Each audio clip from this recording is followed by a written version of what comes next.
Good morning बच्चों, मैं B L Agarwal आज आपको इस लेक्चर में कॉरपोरेट अकाउंट का एक चैप्टर होल्डिंग कंपनी का एक प्रॉब्लम डिस्कस करके समझाऊंगा। ठीक है, ऐसा प्रॉब्लम जिसमें रिवैल्यूएशन हो, revaluation of fixed assets. Revaluation of fixed asset से प्रॉफिट या लॉस जो भी हो, ऑलवेज वो प्री एक्विजिशन होता है, because holding company revaluation work on the date of acquisition करता है। ठीक है, यहाँ देखिए, from the following balance sheet of भोपुल limited subsidiary Vedika limited, date आपका 31 मार्च 20। तब बीपुल लिमिटेड यहीं पर बता दिया होल्डिंग कंपनी है और वेदिका सब्सिडियरी है। एडिशनल इंफॉर्मेशन से आपको बनाना है consolidated balance sheet. Okay, share capital holding company का बीपुल लिमिटेड का शेयर कैपिटल 10 लाख है, 10 रुपये वाला शेयर है तो लाख शेयर हो गया। इसका 2 लाख है, 10 रुपये वाला शेयर है, इसका मतलब 20,000 शेयर हुआ। रिजर्व एंड सरप्लस में सब्सिडियरी का 40,000 है, होल्डिंग का रिजर्व एंड सरप्लस आपका 4,60,000 है। एक लायबिलिटी है ट्रेड पेएबल, यहाँ 2,30,000, 69,000। फिक्स्ड एसेट देखिए, इसका 1162 है, बगल वाले का देखिएगा 1,80,000 फिक्स्ड एसेट बैलेंस शीट के अंदर है। हम लोग 70% शेयर परचेज किए हैं और 70% शेयर का दाम लगा है 1,42,000। यहाँ हम आपको बताए थे 20,000 शेयर है, 20,000 का हम लोग 70% परचेज किए हैं, इसका मतलब हम लोग 14,000 शेयर परचेज किए हैं, तो अपना माइनॉरिटी के पास 6,000 शेयर हो जाएगा। खरीदे कितना में है तो 1,42,000 कॉस्ट ऑफ कंट्रोल में काम आएगा। इन्वेंट्री 2,20,000 है अपने पास, 50,000। Trade receivable 140, 62। बैंक 26,000, 12,000। यहाँ देखिए एक अदर करेंट एसेट्स में प्रिलिमिनरी एक्सपेंस है, ये आपका प्री एक्विजिशन का लॉस है। प्रिलिमिनरी एक्सपेंस बैलेंस शीट के अंदर रहता है तो ये लॉसेस होता है। तो जैसे हम लोग रिजर्व सरप्लस को प्रॉफिट पॉजिटिव लेते हैं तो प्री एक्विजिशन को भी हम लोग लेंगे, लेकिन निगेटिव लेंगे। 5,000 है, प्री में लेंगे, ऑलवेज एनालिसिस ऑफ प्रॉफिट में माइनस होगा। ओके, अब थोड़ा सा चलते हैं नोट्स टू अकाउंट की तरफ। जनरल रिजर्व यहाँ देखिए नहीं था, सब्सिडियरी के घर में जनरल रिजर्व है ही नहीं, जनरल रिजर्व के बारे में नहीं सोचना है। Retained earning that is surplus account में 40,000 है, अपना जनरल रिजर्व भी है, अपना सरप्लस भी है। थोड़ा सा और क्वेश्चन में नीचे एडिशनल इन्फॉर्मेशन, 31 दिसंबर को बीपुल लिमिटेड शेयर एक्वायर किया था वेदिका का। यहाँ बैलेंस शीट आप देखो 31 मार्च है, इसका मतलब ये अपना चालू किया है 1 अप्रैल 19, जाएगा आपका 31 मार्च 20। हम लोग जो शेयर एक्वायर किए हैं वो डेट है आपका 31 दिसंबर 19। फिर से आप एक बार देख लो, on 31 December 19 Bipul limited acquired the share of Vedika limited. Okay, तो यहाँ पर हम लोग 9 मंथ प्री में हो जा रहा है, तो ये एरिया आपका पोस्ट है, तो पोस्ट में 3 मंथ होगा, इसका मतलब रेशियो 9:3 का काम करेगा। जो करेंट ईयर का प्रॉफिट होगा उसको 9:3 में डिस्ट्रीब्यूट करेंगे।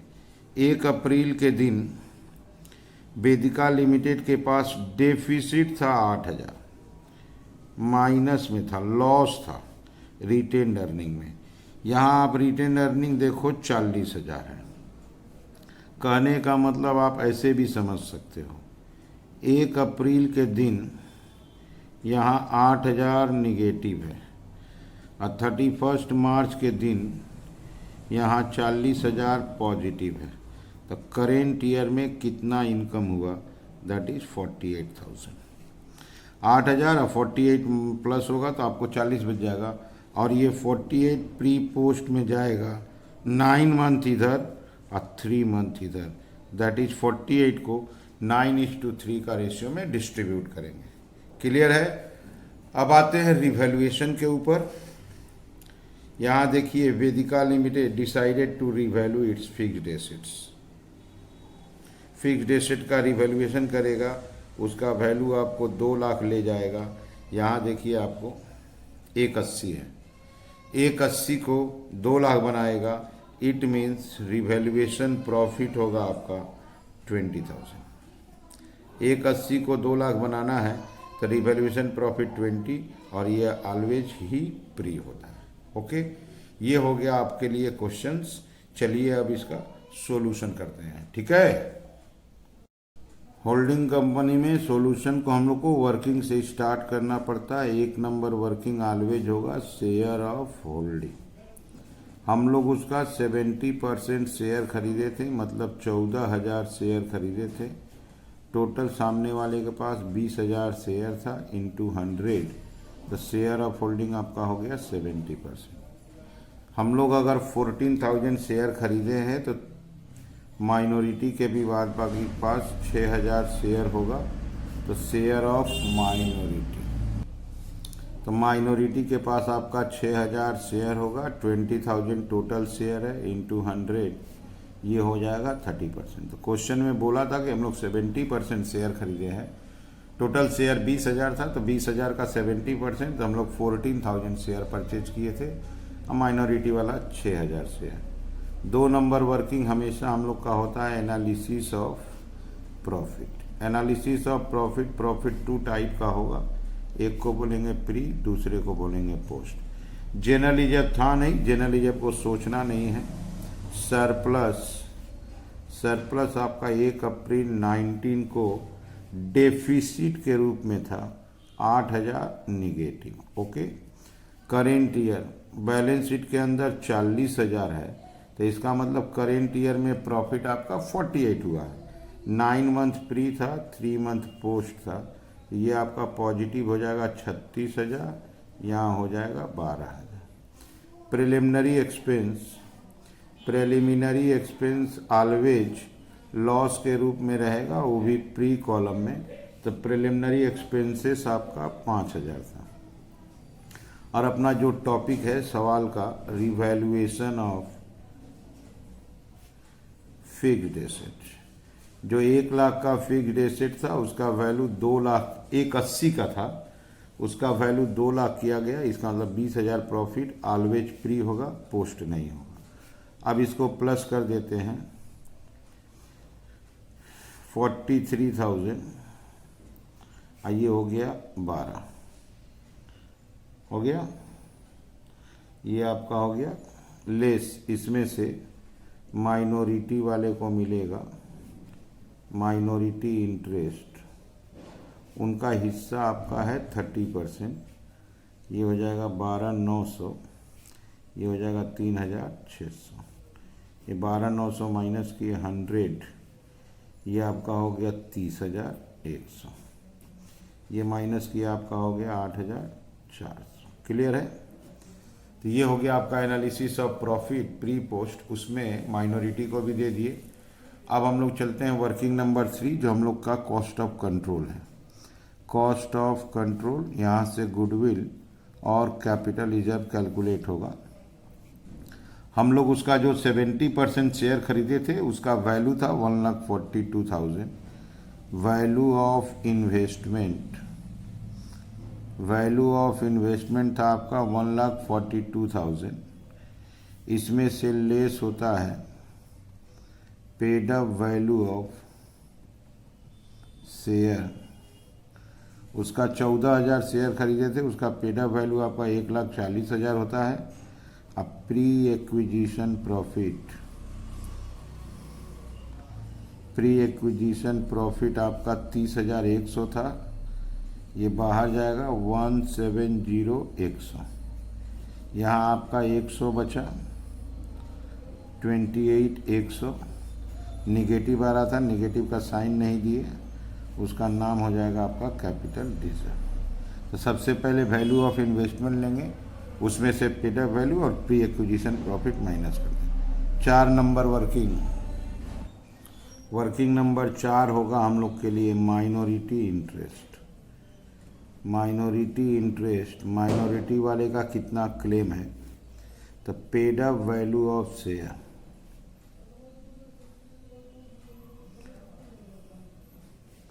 माइनॉरिटी के पास 6,000 शेयर है, तो उसका पेड अप वैल्यू हो गया आपका 60,000। इसको मिलेगा प्री एक्विजिशन प्रॉफिट, इसको मिलेगा पोस्ट एक्विजिशन प्रॉफिट। प्री में आपको मिलेगा 12,900, पोस्ट में मिलेगा 3,600, इसको प्लस कर देंगे 1,500, ये हो जाएगा 76,500। ठीक है। वर्किंग नंबर 5, अनरियलाइज प्रॉफिट नहीं है। कंसोलिडेटेड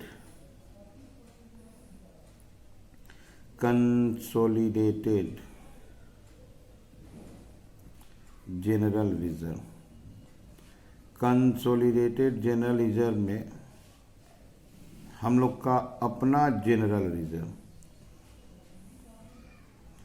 हम लोग का अपना होल्डिंग कंपनी का ओन जनरल रिजर्व आपका 3,10,000 था, और सब्सिडियरी के घर में जनरल रिजर्व था ही नहीं, तो उसको ऐड पोस्ट में डैश लगा देंगे, ऐड पोस्ट डैश, तो 3,10,000 ही रह जाएगा। क्लियर है। कंसोलिडेटेड सरप्लस में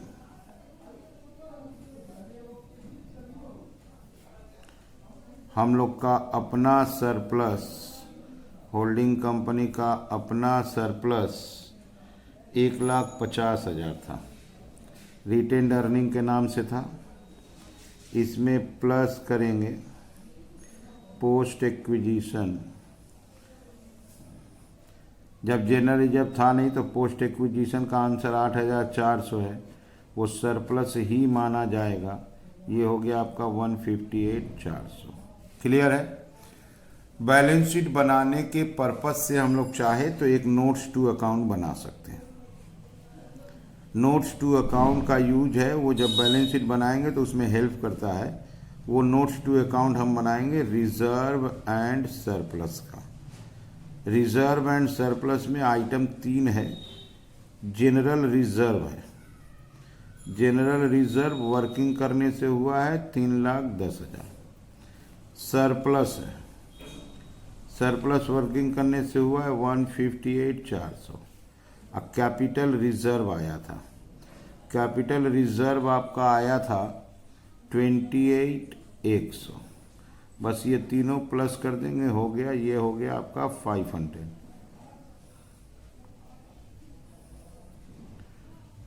दैट इज 496,500, जो हमको बैलेंस शीट बनाने में हेल्प होगा। तो आप एक बार फिर से वर्किंग को देख लो। 1 नंबर वर्किंग हमेशा share of holding, share of minority करते हैं।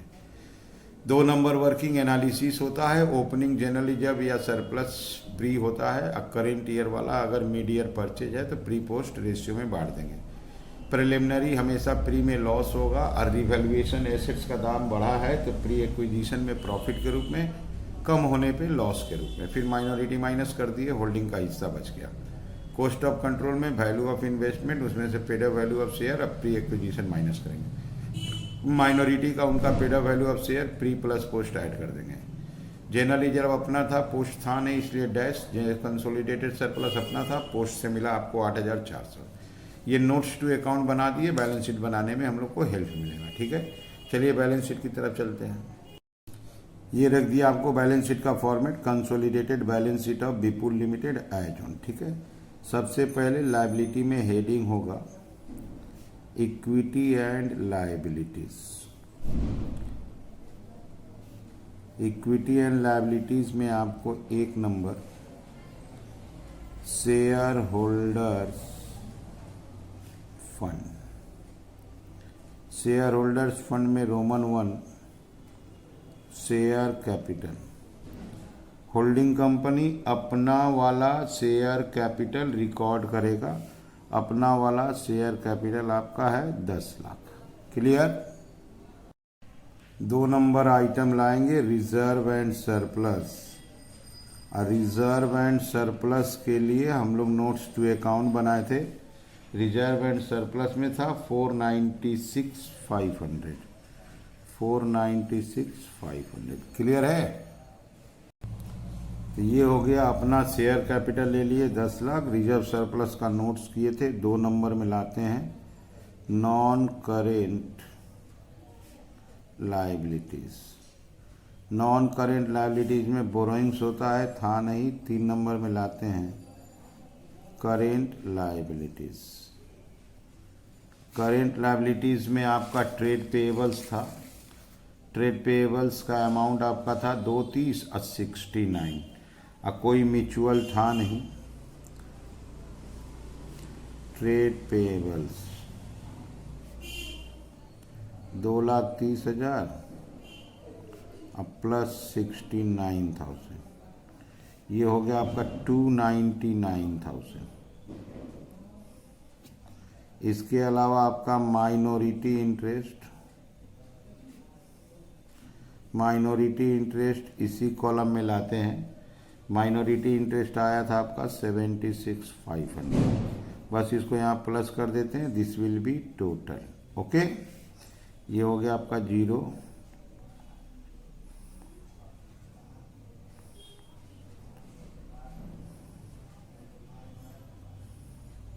$1872,000। अब एसेट्स को तैयार करते हैं। ये हो गया आपका एसेट्स। एसेट्स में एक नंबर आएगा नॉन करेंट एसेट्स। इसमें रोमन 1 होगा आपका फिक्स्ड एसेट्स। फिक्स्ड एसेट में रहता है टेंजिबल बिल्डिंग मशीन फर्नीचर।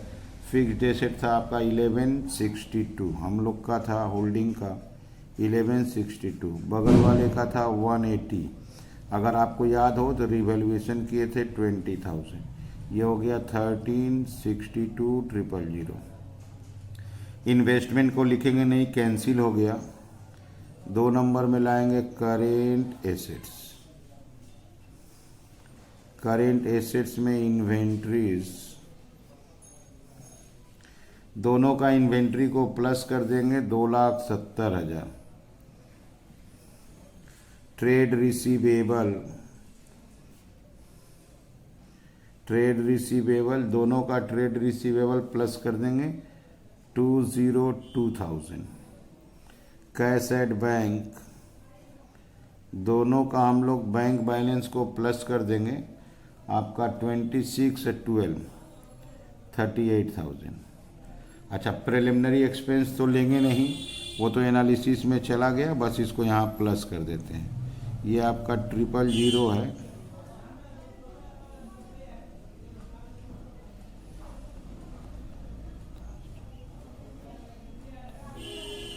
ये हो गया आपका 1872 टोटल। ऊपर भी देखिए 1872 आया हुआ था, इसका मतलब टोटल मैच कर गया, तो हम लोग बैलेंस शीट सही बना है। ठीक है, आप लोग वीडियो को पॉज करके क्वेश्चन को एक लिखिए, क्वेश्चन का हार्ड कॉपी सामने रहेगा, तो जो आइटम बोलते हैं आपको देखने में सुविधा होगा, धीरे धीरे आपको समझ में आ जाएगा। मेरे साथ साथ बनाइए, ठीक है। Okay, thank you, bye.